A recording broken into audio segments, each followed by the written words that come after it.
혹시 요즘 이런 생각 드시나요? 예전엔 그냥 넘겼던 일들이 요즘은 왜 이렇게 마음에 걸리는지. 별것 아닌 말 한마디에 얼굴이 붉어지고 참으려 해도 속에서 무언가가 치밀어 오르는 느낌.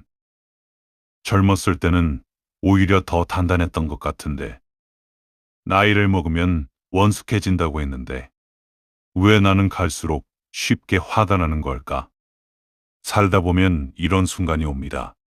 스스로가 낯설어지는 순간, 내가 이렇게 예민한 사람이었나 싶은 순간, 세상은 그대로인 것 같은데 나만 변한 것 같은 느낌. 오늘 이 자리에서 저는 그 이야기를 하려 합니다. 화가 많아진다는 것, 그것이 단순히 성격이 나빠진 것인지, 아니면 삶이 우리에게 보내는 다른 신호인지. 19세기 독일의 철학자 아르투어 쇼펜하우어. 그는 인간의 고통과 분노를 누구보다 깊이 들여다본 사람이었습니다. 그는 위로의 말을 쉽게 건네지 않았습니다.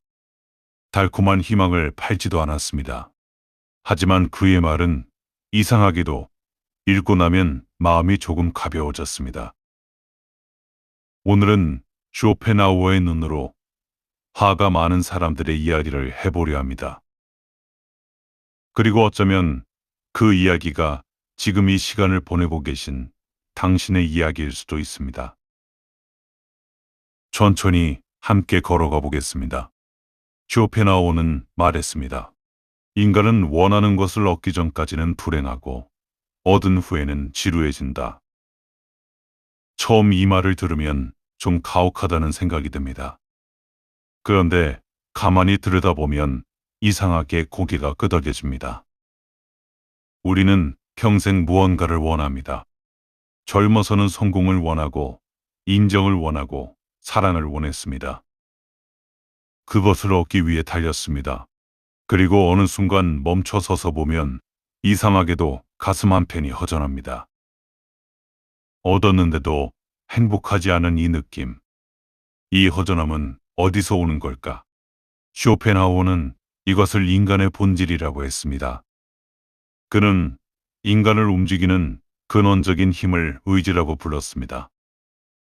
맹목적이고 끝이 없고 결코 채워지지 않는 욕망.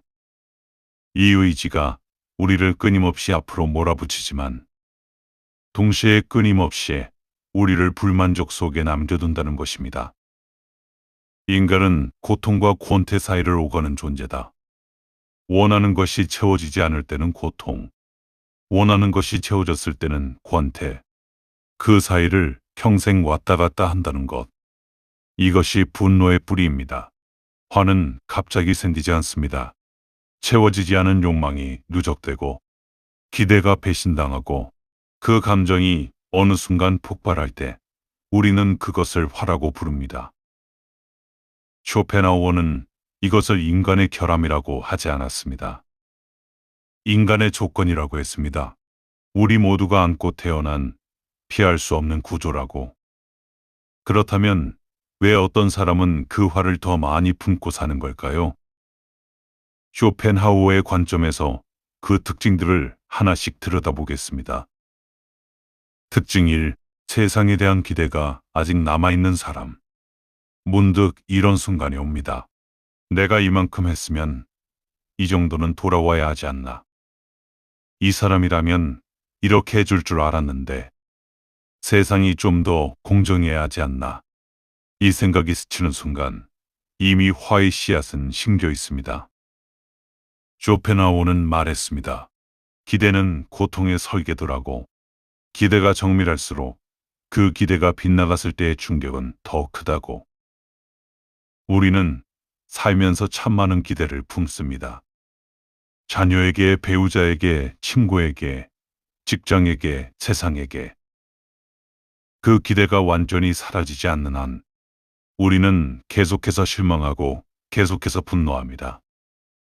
흥미로운 것은 나이가 들수록 기대가 줄어들 것 같지만 실제로는 그렇지 않다는 점입니다. 젊을 때는 기대가 넓고 막연했습니다. 언젠가 잘 되겠지 라는 식으로. 하지만 나이가 들면 기대가 좁고 구체적으로 바뀝니다. 저 사람은 저러면 안 되는 거야. 이건 당연히 이렇게 되어야 해. 내가 이렇게 살았는데 이 정도는 받아야지. 더 구체적인 기대, 더 정밀한 실망, 더 선명한 분노. 쇼펜하우어는 이렇게 말했습니다. 세상은 원래 기대에 부응하도록 설계되어 있지 않다고. 세상은 그저 존재할 뿐이고 기대는 우리가 만들어낸 환상이라고. 이 말이 냉정하게 들릴 수 있습니다. 하지만 반대로 생각해보면 해방의 말이기도 합니다. 기대를 내려놓는 만큼 분노에서 자유로워진다는 뜻이니까요. 아직 화가 많다는 것은 어쩌면 아직 세상에 기대가 남아있다는 증거입니다. 그 기대가 완전한 절망이 아니라 아직 세상이 나아지길 바라는 마음의 흔적이기도 합니다. 특징이 자신을 과소평가당한다고 느끼는 사람. 사람은 자신이 과소평가되었다고 느낄 때 가장 쉽게 분노한다. 이 말 가슴 어딘가에 와 닿지 않으시나요? 우리는 인정받기를 원합니다. 이것은 나이가 들어도 사라지지 않는 본능입니다. 아니, 어쩌면 나이가 들수록 더 깊어질 수 있습니다. 젊을 때는 아직 앞날이 있었습니다. 언젠가 인정받겠지 라는 위안이 있었습니다. 하지만 나이가 들면 그 유예 기간이 사라집니다. 지금 이 순간 나의 가치가 제대로 평가받지 못한다는 느낌. 내가 이만큼 살아왔고 이만큼 경험했는데 아무도 그것을 알아주지 않는다는 느낌. 그 느낌이 쌓이면 분노가 됩니다. 쇼펜하우어는 인간의 자존심에 대해 깊이 생각했습니다. 그는 자존심을 두 가지로 나눴습니다. 진짜 자존감과 타인의 시선에 기댄 자존심. 진짜 자존감은 혼자 있어도 흔들리지 않습니다. 하지만 타인의 시선에 기댄 자존심은 누군가 알아봐주지 않으면 곧 무너집니다. 그리고 그 무너짐이 분노로 바뀝니다. 화가 많은 사람들의 분노 뒤에는 종종 이것이 있습니다. 왜 나를 제대로 보지 않는 거야? 내가 이 정도 사람인 줄 아나? 내가 얼마나 애써온 사람인데. 이 분노는 나쁜 감정이 아닙니다. 자신의 존엄을 지키려는 본능적인 반응입니다. 하지만 쇼펜하우어는 이렇게 묻습니다. 당신의 가치는 정말 타인의 평가 안에 있는 것이냐고. 인정받지 못해서 화가 난다면 그 화의 뿌리는 외부에 있는 것이 아니라 내가 스스로를 바라보는 방식 안에 있을 수 있다고. 특징 3. 타인을 바꾸려는 사람. 젊을 때는 몰랐지만 나이가 들면 조금씩 보이기 시작합니다. 사람은 쉽게 바뀌지 않는다는 것을. 그런데도 우리는 바꾸려 합니다. 말로, 설득으로, 때로는 화로. 배우자에게, 자녀에게, 직장 동료에게, 친구에게. 왜 저 사람은 이걸 모를까? 내 말이 틀린 말도 아닌데 왜 안 바뀌지? 한두 번 말한 것도 아니고. 이 반복되는 시도, 반복되는 실패. 그것이 쌓여 분노가 됩니다. 쇼펜하우어는 이것에 대해 매우 단호한 말을 남겼습니다. 인간의 성격은 태어날 때부터 고정되어 있다. 교육이 바꿀 수 있는 것은 행동의 방식이지 본질이 아니다. 이 말이 불편하게 들릴 수 있습니다. 사람은 바뀐다고 믿고 싶으니까요. 특히 내가 사랑하는 사람은 내가 애쓰면 바뀔 수 있다고 믿고 싶으니까요. 하지만 쇼펜하우어는 그 믿음 자체가 분노의 원천이라고 했습니다. 바뀌지 않는 사람을 바꾸려 할 때 우리는 매번 실망하고 매번 분노합니다. 그것은 물에다 대고 불을 켜려는 것과 같다고. 타인을 바꾸려는 욕구는 사실 통제 욕구입니다. 세상이 내 뜻대로 돌아가길 바라는 마음. 그 마음이 좌절될 때 우리는 화를 냅니다. 쇼펜하우어의 처방은 간결합니다. 사람을 바꾸려 하지 말고 사람을 이해하라. 그리고 이해가 되지 않는다면 거리를 두라. 이것이 차갑게 들릴 수 있습니다. 하지만 이 냉정함 안에 오히려 평화가 있다는 것을 살아보신 분들은 어느 정도 알고 계실 것입니다. 특징, 사고에 붙잡힌 사람. 과거를 붙잡는 자는 현재를 잃는다. 이 말이 얼마나 무게를 가지는지 나이가 들수록 더 실감하게 됩니다. 화가 많은 사람들의 내면을 조용히 들여다보면 많은 경우 과거의 어떤 장면에 꽂혀 있는 것을 볼 수 있습니다. 그때 그 사람이 한 말, 그때 내가 받은 상처, 그때 억울하게 넘어간 일, 그때 제대로 말하지 못하고 삼킨 감정. 그 장면이 아직도 생생히 살아있어서 지금의 비슷한 상황을 만나면 과거의 분노가 함께 올라옵니다. 나이가 들면 오히려 기억이 더 선명해지는 경우가 있습니다. 최근 일은 흐릿해도 오래된 감정은 생생하게 남아있는 것. 이것은 뇌의 특성이기도 하지만 감정이 그만큼 깊어졌다는 의미이기도 합니다. 쇼펜하우어는 시간에 대해 이런 말을 했습니다. 과거는 더 이상 존재하지 않는다고. 우리가 과거를 붙잡는 것은 존재하지 않는 것을 붙잡는 행위라고. 그 행위가 분노를 낳습니다. 이미 끝난 일에 대한 분노, 이미 사라진 사람에 대한 원망, 이미 지나간 시간에 대한 억울함. 하지만 그 분노를 받아줄 대상은 이미 현재에 없습니다. 그래서 그 화는 어디로도 가지 못하고 결국 자신 안을 맴돌며 자신을 갉아먹습니다. 쇼펜하우어는 과거를 잊으라고 하지 않았습니다. 다만 과거를 현재로 끌고 오지 말라고 했습니다. 과거는 이미 일어난 일이고 우리가 살 수 있는 곳은 오직 지금 이 순간뿐이라고. 특징 5. 자기 이해가 부족한 사람. 화가 많은 사람들의 가장 깊은 특징 하나를 꼽으라면 저는 이것을 말하고 싶습니다. 자기 자신을 잘 모른다는 것. 물론 이것은 쉽게 인정하기 어려운 말입니다. 나이를 이만큼 먹었는데 내 자신을 모른다니. 하지만 쇼펜하우어는 이렇게 말했습니다. 대부분의 사람들은 평생 자신을 타인이라고 착각하며 산다. 우리는 스스로를 안다고 생각합니다. 하지만 실제로 우리가 아는 자신은 타인의 시선으로 재구성된 자신인 경우가 많습니다. 나는 이런 사람이야. 나는 생각. 그것이 진짜 나인지 아니면 내가 되어야 한다고 믿는 나인지. 그것이 타인의 기대로 만들어진 나인지 아니면 진짜 내 본성인지. 이것을 구분하지 못하면 우리는 끊임없이 외부에서 이유를 찾습니다. 저 사람이 문제야. 저 상황이 문제야. 세상이 잘못됐어. 하지만 쇼펜하우어는 묻습니다. 분노가 자주 일어난다면 먼저 자신을 들여다보라고. 외부가 아니라 내부에서 그 분노의 뿌리를 찾으라고. 자기를 이해하는 사람은 화를 내지 않는 것이 아닙니다. 화가 날 때 그 화의 이유를 정확히 압니다. 그 정확한 이해가 화를 폭발이 아닌 성찰로 바꿔줍니다. 이제 조금 더 깊은 이야기를 해보겠습니다. 많은 분들이 느끼시는 것 같습니다. 젊을 때보다 오히려 화가 더 많아진 것 같다고. 참을성이 줄어든 것 같다고. 작은 일에도 쉽게 예민해진다고. 왜 그럴까요? 첫 번째로 에너지의 변화입니다. 젊었을 때 우리는 에너지가 많았습니다. 불만스럽더라도 그냥 넘길 수 있는 여유가 있었습니다.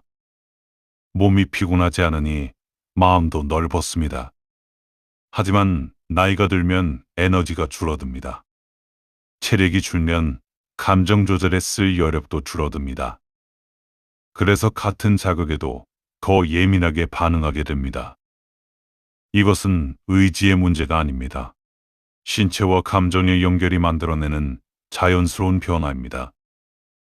두 번째로 실망의 누적입니다. 쇼펜하우어는 말했습니다. 경험이 쌓일수록 인간은 세상의 본질을 더 명확히 보게 된다고. 젊을 때는 세상이 좋은 곳일 거라는 기대가 있었습니다. 사람들은 선할 거라는 믿음이 있었습니다. 하지만 살면서 우리는 수많은 배신을 경험합니다. 작은 배신들이 쌓이고 쌓여 어느 순간 세상에 대한 근본적인 신뢰가 금이 갑니다. 그 금이 간 자리에서 분노가 쉽게 자라납니다. 세 번째로 인간에 대한 환멸입니다. 쇼펜하우어 자신도 말년에 사람들과의 교류를 크게 줄였습니다. 그것은 인간을 싫어해서가 아니라 인간을 너무 잘 알게 되어서였습니다. 인간의 이기심, 허영심, 어리석음. 그것을 젊을 때는 보고 싶지 않았습니다. 하지만 나이가 들면 그것이 선명하게 보이기 시작합니다. 그 선명함이 분노를 만들 수도 있습니다.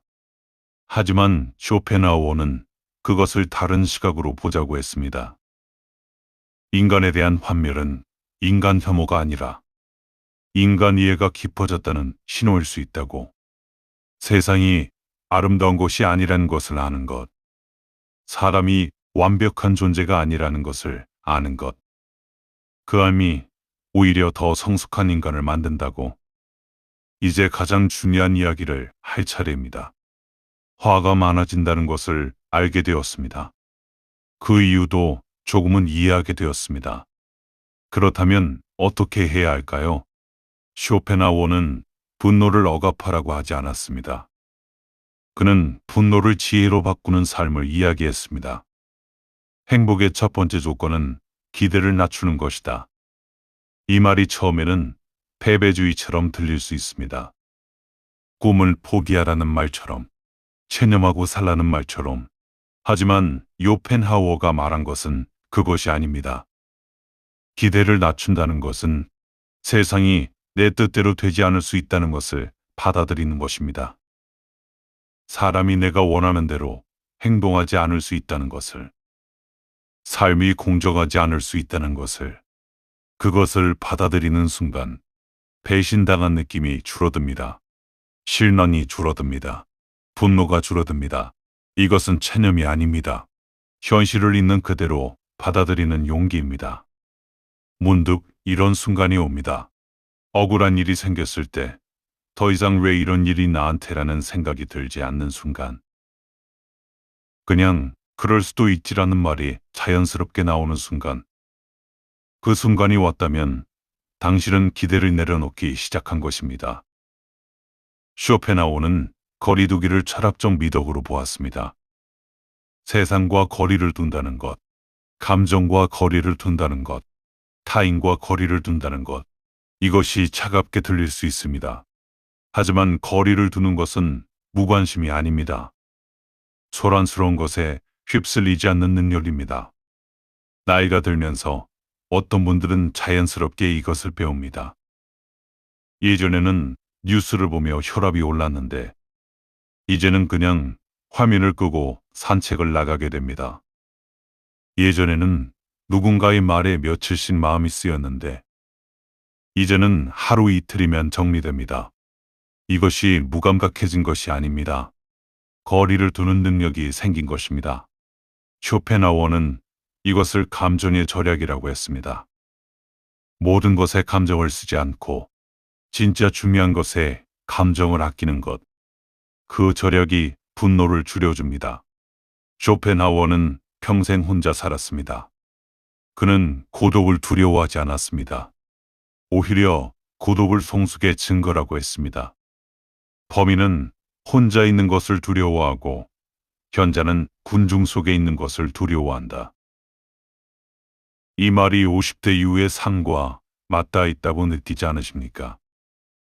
나이가 들수록 혼자 있는 시간이 늘어날 수 있습니다. 자녀들은 자기 삶을 살고 친구들은 하나둘 바빠지고 예전처럼 북적이던 삶이 조용해집니다.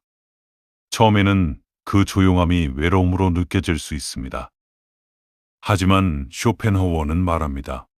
그 조용함을 받아들일 수 있는 사람이 가장 자유로운 사람이라고. 혼자 있는 시간에 분노하지 않을 수 있는 사람. 혼자 있는 시간에 자신을 들여다볼 수 있는 사람. 혼자 있는 시간에 고요함을 느낄 수 있는 사람. 그것이 50대 이후의 삶이 줄 수 있는 가장 큰 선물일 수 있습니다. 외로움과 고독은 다릅니다. 외로움은 타인이 없어서 힘든 것이고, 고독은 자신과 함께 있는 것입니다. 혼자 있는 시간이 두렵지 않게 되는 순간, 타인에게 기대는 마음이 줄어들고, 그만큼 타인에 대한 분노도 줄어듭니다. 지혜로운 사람은 분노하지 않는다. 이해할 뿐이다. 이 말이 쇼펜하우어가 남긴 분노에 관한 가장 핵심적인 말이라고 생각합니다. 분노하지 말라는 것이 아닙니다. 분노를 이해로 바꾸라는 것입니다. 저 사람이 왜 저런 행동을 하는지 이해할 때 분노는 줄어들고 연민이 커집니다. 세상이 왜 이렇게 돌아가는지 이해할 때 억울함이 줄어들고 수용이 커집니다. 내가 왜 화가 나는지 이해할 때 그 화가 폭발하지 않고 성찰로 이어집니다. 쇼펜하우어는 인간을 싫어하지 않았습니다. 그는 인간을 너무 깊이 이해한 나머지 기대를 접고 이해만 남긴 사람이었습니다. 그 이해가 그의 철학이 되었고, 그 철학이 지금도 우리에게 말을 걸어오고 있습니다. 분노가 일어날 때 한 박자 멈추고 이렇게 묻는 것. 나는 지금 무엇을 원하는데 이루어지지 않아서 화가 난 걸까? 저 사람은 왜 저런 행동을 하는 걸까? 이 상황에서 내가 실제로 할 수 있는 것은 무엇일까? 이 세 가지 물음이 분노를 지혜로 바꾸는 시작점입니다. 긴 이야기를 함께 걸어왔습니다. 잠시 멈추고 오늘 이야기를 정리해 보겠습니다. 화가 많아진다는 것, 그것은 당신이 나쁜 사람이 되어가는 것이 아닙니다. 당신의 성격이 망가지는 것도 아닙니다. 쇼펜하우어의 눈으로 보면 화가 많아진다는 것은 오히려 이런 신호일 수 있습니다.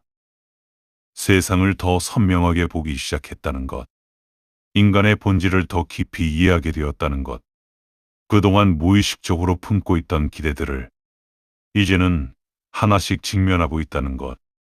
살다 보면 이런 순간이 옵니다. 분노가 사라지지는 않지만 그 분노와 함께 사는 법을 배우게 되는 순간, 화를 내지 않는 것이 아니라 화가 날 때 그 화를 어떻게 다룰지 아는 사람이 되는 순간, 쇼펜하우어는 말했습니다. 고통을 없애는 것이 목표가 아니라 고통과 함께 지혜롭게 사는 것이 목표라고. 분노도 마찬가지입니다. 분노를 없애는 것이 아니라 분노를 이해하고 분노로부터 배우고 분노를 삶의 통찰로 바꾸는 것. 그것이 50대 이후 우리가 걸어갈 수 있는 더 깊은 삶의 방향은 아닐까요? 젊을 때는 몰랐지만 이제는 압니다. 세상이 내 편이 아니어도 괜찮다는 것. 모든 사람이 나를 알아주지 않아도 괜찮다는 것. 기대대로 되지 않는 날이 더 많아도 그래도 삶은 계속되고 그래도 우리는 여기에 있다는 것. 그 알미 분노를 잠재우지는 못합니다. 하지만 분노와 함께 살아가는 법을 가르쳐 줍니다. 마지막으로 이 말을 드리고 싶습니다. 요즘 화가 많아졌다고 느끼신다면 그것이 부끄러운 일이 아닐 수 있습니다. 오랜 세월을 살아오면서 세상을 많이 보셨고 사람을 많이 만나셨고 상처도 받으셨고 실망도 하셨고 그럼에도 여기까지 오셨습니다. 그 여정 위에서 화가 난다면 그것은 당신이 아직 살아있다는 뜻이고 아직 세상에 무언가를 바라고 있다는 뜻이며 아직 포기하지 않았다는 뜻이기도 합니다. 어쩌면 지금의 당신은 화가 많은 사람이 아니라 이제야 세상을 제대로 보기 시작한 사람인지도 모릅니다. 그 눈으로 앞으로의 날들을 걸어가시길 바랍니다.